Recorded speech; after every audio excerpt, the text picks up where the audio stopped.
सांगलीच्या वाळवा तालुक्यात राजाराम बापू सहकारी साखर कारखान्याच्या नियोजित प्रकल्प विस्ताराला गावातूनच विरोध करण्यात आलाय।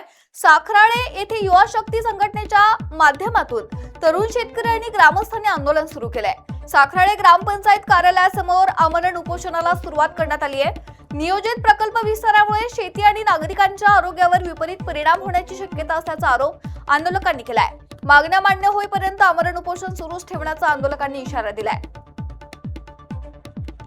काल आमच्या गावामध्ये ग्रामसभेचं आयोजन केलं होतं 25 तारखेला। तर ती ग्रामसभा जी होती ती पूर्णपणे बेकायदेशीररित्या ग्रामसभेचं आयोजन केलं होतं। कारण की कुठलीही ग्रामपंचायत ज्यावेळेस ग्रामसभेचं आयोजन करते त्यावेळेस एक 8 दिवस तरी अगोदर गावामध्ये वार्ता फलकावरती नोटीस लावते किंवा दौंडीमार्फत सांगते किंवा माईकवरती पुकरून त्याची जनतेला कल्पना देते। पण असं कुठलाही प्रकार न करता त्यांनी त्यांचे असणारे जवळचे कारखान्यातले त्यांचे संबंधित कर्मचारी यांनाच फक्त त्याची माहिती देऊन त्या ग्रामसभेसाठी बोलवलं।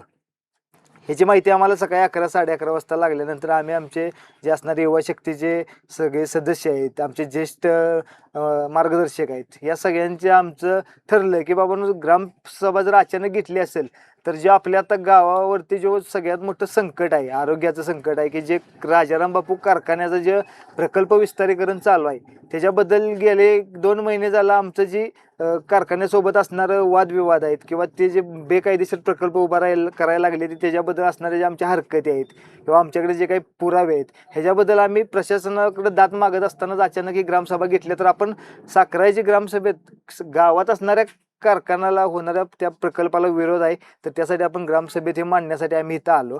आम्ही आमच्या ज्या काही 2-3 मागण्या होत्या, आमचे मुद्दे होते, निवेदनद्वारे आम्ही त्यासनी देण्याचा प्रयत्न